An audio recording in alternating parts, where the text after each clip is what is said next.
আলহামদুলিল্লাহি রাব্বিল মাশরিকাইনি ওয়া রাব্বিল মাগরিবাইন আল্লাযী খালাকা কুল্লা শাইইন যাওজাইন ওয়া আওজাবা আলাইনাল ইহসানা বিল ওয়ালিদাইন ওয়া নাশহাদু আল্লা ইলাহা ইল্লাল্লাহু ওয়াহদাহু লা শারীকা লাহু وأشهد أن محمدًا عبده ورسوله سيد الكونين صلى الله عليه وعلى آله وصحبه وأتباعه أجمعين ليلا ونهارا في الطرفين فقد قال الله تعالى في كلامه المجيد وبرهانه التوحيد أعوذ بالله من الشيطان الرجيم بسم الله الرحمن الرحيم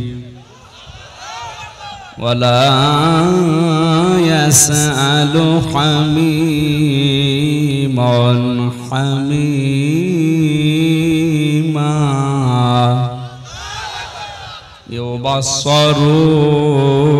يبصرونهم يود المجرم لو يفتدي من عذاب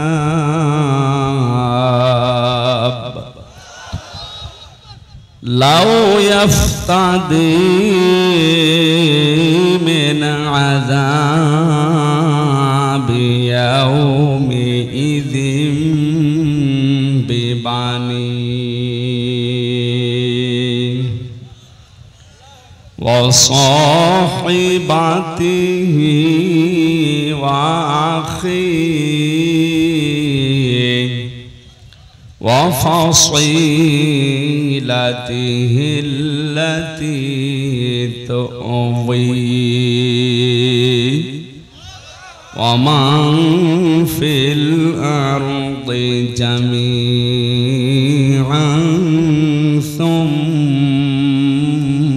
ينجيه كلا إنها لظى نزاعة للشوى تدعو من أدبر وتولى وجمع فأوعى صدقت يا ربنا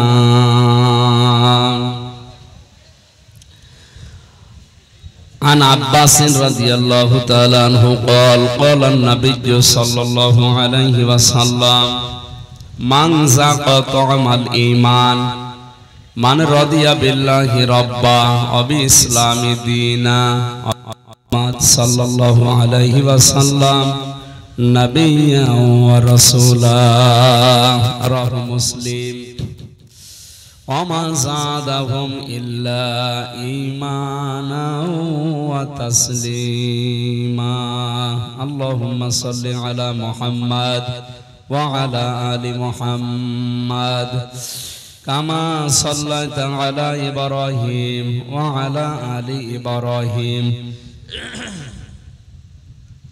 إنك উন্নতি কল্পে মহাবিশ্বের মহাবিশ্বয় আমাদের মালিক আমাদের মনিব মহান রব্বুল ইজ্জাত ওয়াল জালালের মুখের পবিত্র বাণী কোরআনে কারীম তাফসীরুল কোরআন মাহফিলের স্বনামধন্য সভাপতি হাজিউল হারামাইন আলহাজ মাওলানা আব্দুস সাত্তার দামাত বারকাতুহুমুল আলিয়া সিনিয়র সহ সভাপতি হাজারো আলেমের উস্তাদ জনাব মাওলানা FM ইসমাইল আলম আল হাসানি উপাধ্যক্ষ বেলঘরিয়ার হাট ফাজিল মাদ্রাসা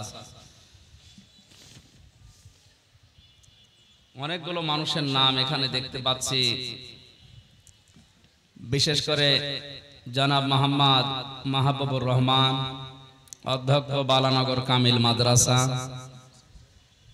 হাজার হাজার আমির হামজার উস্তাদ, রফা'না লাকা যিকরাক, আল্লাহ তাদের সম্মান মর্যাদা আরো বাড়িয়ে দাও, বলেন আমিন।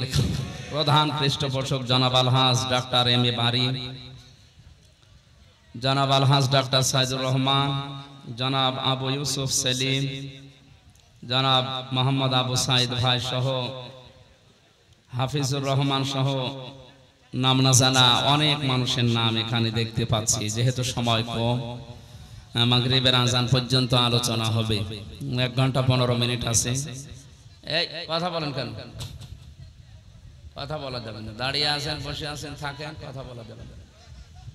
কথা বন্ধ করেন, কথা বন্ধ করেন। কোরআনের নির্দেশ হচ্ছে ফাসতামিউ লাহু আনসিতু। কোরআনের আলোচনা শুরু হলে চুপ থাকবে এবং কান লাগিয়ে শুনবেন, দুইটাই ফরজ। চুপ করেন।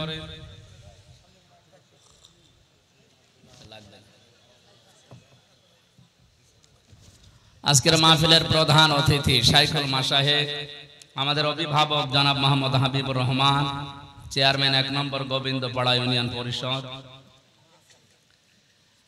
আমরা বললাম তো সময় কমের জন্য কেউ মন খারাপ করেন না, সবার জন্য আমরা একবারে দোয়া করছি। ওয়া রাফা'না লাকা যিকরাক, যার ঈমান এবং আমল এই যোগ্যতা অনুযায়ী আল্লাহ যেন তাকে দুনিয়া আখিরাতে সম্মান আরো বাড়িয়ে দেন, বলেন আমিন। এতক্ষণ যারা কোরআনে কারীম থেকে আলোচনা রেখেছেন, ইসলামিক চিন্তাবিদ, শিক্ষাবিদ জনাব মাওলানা আব্দুল আওয়াল, জনাব মাওলানা আবু ইমরান, মাওলানা জিয়াউর রহমান, মাওলানা আব্দুর রশিদ সহ নাম না জানা অন্যান্য সম্মানিত ওলামা ইকরাম, সামনে বসা মুসলমান ভাইরা, পর্দার আড়ালের সম্মানিতা মা এবং বোনেরা, যে অবস্থা চলছে সারা বাংলাদেশে, বিশেষ করে আমাদের চুয়াডাঙ্গা, কুষ্টিয়া, মেহেরপুরে 42-43 ডিগ্রি সেলসিয়াস চলছে, রাজশাহী 44, আরো অবস্থা কঠিন। এই অবস্থায় অনেকে হিট স্ট্রোক করে মরিয়ে যাচ্ছে। তারপরও আল্লাহ এই গরমের ভেতরে যে আপনাদেরকে কোরআনে কারীমের আকর্ষণে বসিয়ে রেখেছেন, না হামজার আকর্ষণে, কোরআনে কারীমের আকর্ষণে যারা বসে আছেন, খুশি হয়ে বলেন আলহামদুলিল্লাহ।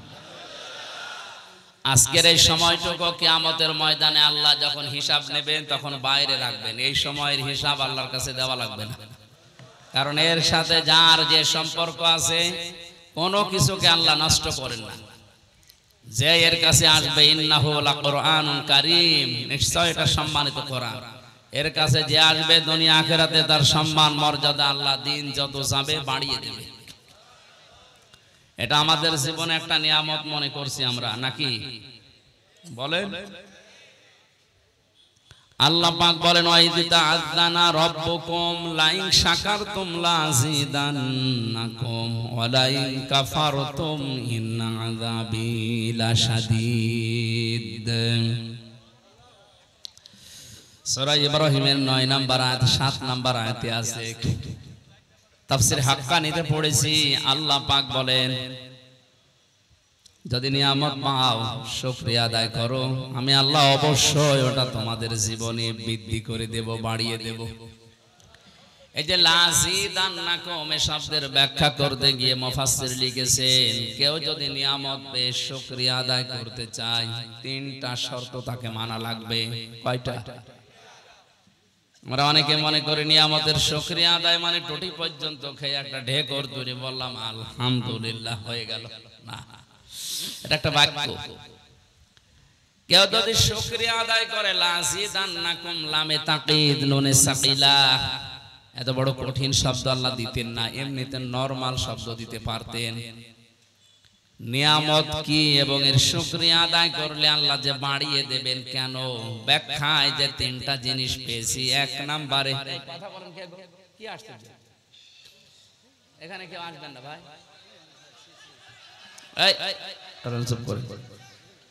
এমনিতে জেলখানায় 3 বছর এক ঘরের ভেতরে ছিলাম, জানা জিনিসও ভুলে গেছি। এখন বারবার ডিস্টার্ব করলে যতটুকু আছে ও ছাতা হারিয়ে যাবে। এই জন্য একটু ডিস্টার্ব করবেন না, 1 ঘন্টা খানিক আপনি স্পষ্ট কথাগুলো স্পষ্ট ভাবে শোনেন, যদি বোঝার চেষ্টা করেন, যদি নাও মানতে পারেন তাও 500 রাকাত নফল নামাজে সওয়াব। আর মানতে পারলে তো সময় সোহাগা।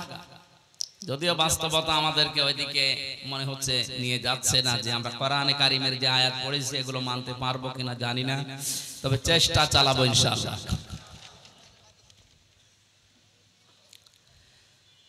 নিয়ামতের শুকরিয়া আদায়ের মাধ্যম প্রথম নাম্বারে আপনাকে মুখে বলা লাগবে যে হ্যাঁ এটা আমার জীবনে নিয়ামত। এটা কি? এটা বলা লাগবে।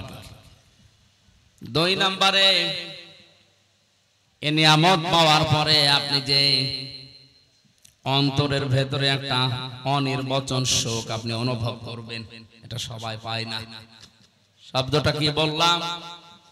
একটা অনির্বচন শোক আপনি পাবেন। কি এটা? উদাহরণ দিতে গিয়ে তাফসিরে পড়েছি, চিল যখন ছো মারতে আসে পাখিকে, মুরগিকে, হাঁসকে, আমরা দেখি মুরগি আস্তে করে নিজের ডানাটা এভাবে বিছিয়ে ডাউন করে দেয়। এই যে ডাউন করার পরে ওর নিচে যে বাচ্চাগুলো যে একটা কিচির মিচির আওয়াজ দেয়, বাংলাতে এটাকে বলা হয় অনির্বচন আনন্দ। যদি কোনো নিয়ামত পাওয়ার পরে কোনো মানুষ শুকরিয়া আদায় করে, কোরআনে কারীম জানিয়েছে ওর মনের ভেতরে আল্লাহ একটা অজানা সুখ নিজের পক্ষ থেকে দান করবেন।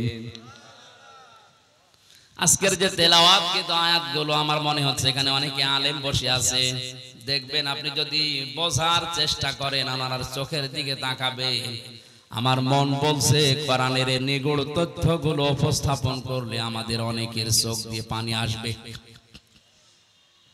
ওয়াইদা সামিউ মা উনজিলা ইলার রাসূলি তারা আয়ুনাহুম তাফিদু মিনাদ দামি মিম্মা আরাফু মিনাল হক ইয়াকুলুনা রাব্বানা আমান্না ফাকতুবনা মা'আশ শাহিদিন। সূরা মায়েদার 83 নম্বর আয়াতে আল্লাহ জানিয়েছেন, হে নবী আপনি যখন কোরআনে কারীম তাদের সামনে পড়বেন, ওরা শ্রবণ করার পরে দেখতে পাবেন আপনার কথাগুলো যারা অনুধাবন করা, এর মর্ম মানেগুলো যারা উপলব্ধি করার ক্ষমতা রাখে, ওদের চোখ দিয়ে মনের অশান্তি পানি পড়ছে। কোরআনের আলোচনায় সবার চোখে পানি আসবে না, এটা বোঝার মতো যোগ্যতা যদি আপনার থাকে, উপলব্ধি করতে পারেন যে আল্লাহ কি বলে আর আমি কি করি, আপনি দেখবেন কখন আপনি কেটে ফেলেছেন আপনি টের পাচ্ছেন না। বাড়ি যাওয়ার আগে ও মানুষগুলো বলবে আল্লাহ ইয়াকুলুনা রাব্বানা আমান্না, এগুলো তো আমরা বিশ্বাস করেছি, ফাকতুবনা মা'আশ শাহিদিন, যারা সাক্ষী দিয়েছে তাদের সাথে আমার নামটাও তুমি লিখে নাও। বলেন আমিন।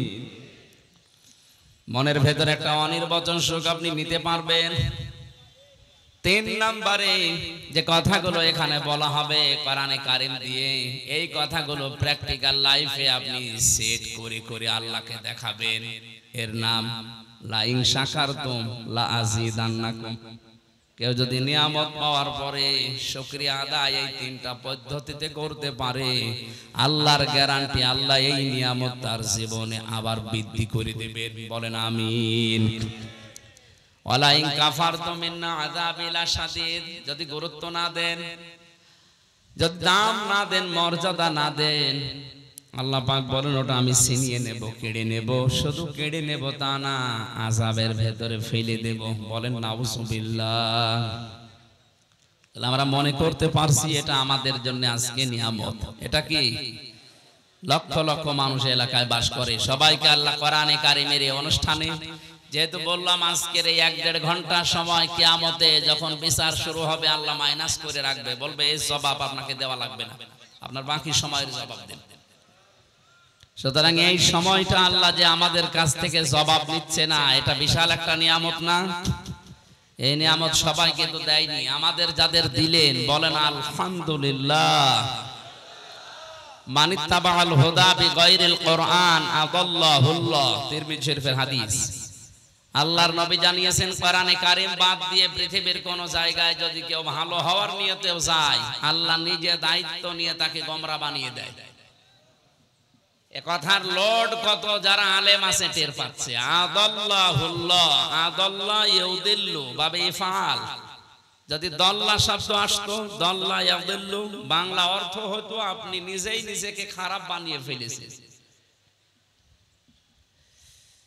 43টা বাব থেকে শব্দটা যখন আসবে একটা একটা করে 43 রকমের অর্থ আসে। বাবে ইফআল থেকে আসার কারণে বাংলা অর্থ দাঁড়িয়েছে। আপনি হয়তো ভালো হওয়ার নিয়তে কোনো জায়গায় গিয়েছিলেন, কিন্তু কোরআনে কারীম সেই অনুষ্ঠানে, সেই জায়গায়, সেই ময়দানে ছিল না। আল্লাহ রাগ করে আপনাকে আরো খারাপ বানিয়ে দেবে। বলেন তো হেদায়েত দেওয়ার একচ্ছত্র মালিকানা হামজার না? মানে কার? আর উনি যদি বলে আমি তোকে গোমরা বানিয়ে দেব, আরো খারাপ বানাবো, তো হেদায়েত দিতে আর দুনিয়ায় কেউ পারবে? বলেন। সুতরাং দল মত জাতি বর্ণ ধর্ম নির্বিশেষে আজকের এই ময়দানে সিদ্ধান্ত নেওয়া লাগবে। শুধু মাহফিল শুনতে আসা না। এ প্রচন্ড গরমে কষ্ট করে যখন এসেছেনি, আজকেই মন থেকে সিদ্ধান্ত নিয়ে বাড়ি যাবেন। কোরআন যেখানে নেই, জীবনের আগ পর্যন্ত যতদিন আজরাইল না আসে ওখানে আমি আর যাব না। ওখানে যদি আমি যাই, আমাকে গোমরা বানিয়ে খারাপ বানিয়ে জাহান্নামে পাঠাবে কে? পাগলকেও যদি জিজ্ঞাসা করেন গোমরা হবা, ও রাজি হবে? অথচ আল্লাহ দায়িত্ব নিয়ে আপনাকে গোমরা বানাবে। রাজশাহী এলাকায় হাদিসটা না বলাই ভালো, কারণ এই এলাকায় এগুলো চলে না। এগুলো চট্টগ্রাম আর সিলেটে আছে।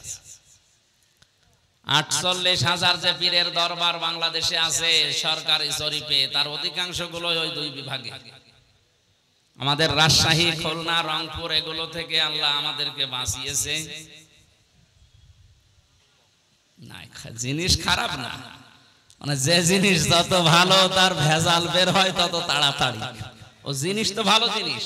পীর মানে উস্তাদ, শিক্ষক, মুআল্লিম। আপনি যেটা জানেন না ওনার কাছে জেনে নেবেন। এটার নামই তো আরবিতে মুআল্লিম বলে, ইংরেজিতে টিচার বলে, বাংলায় শিক্ষক বলে, আর ফার্সিতে বলে পীর। এটা শুনলে অনেকের রাগ হয়, কিন্তু শব্দটা ভালো, খারাপ না। যে উদ্দেশ্যে ব্যবহার করা দরকার ছিল হয়তো আজ অনেকে ওই উদ্দেশ্যে ব্যবহার না করে অনেকে এটাকে ব্যবসা বানিয়েছে। এজন্য আজকের এই ময়দানে আমরা সিদ্ধান্ত নিয়ে যেতে পারি, যেখানে কোরআন নেই ওই দরবার যদি আমার বাবাও তৈরি করে, ওই দরবারে আমি আর যাব না।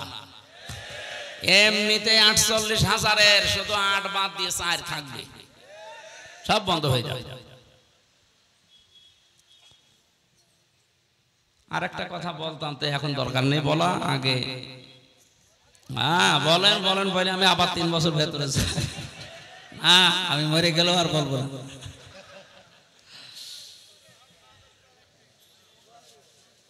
চোখ বন্ধ করে বলি, আল্লাহ যা করে। শুধু পীর সাহেবের দরবারে কোরআন নেই, ওখানে গেলে আল্লাহ গোমরা বানিয়ে বেঁধে তা না।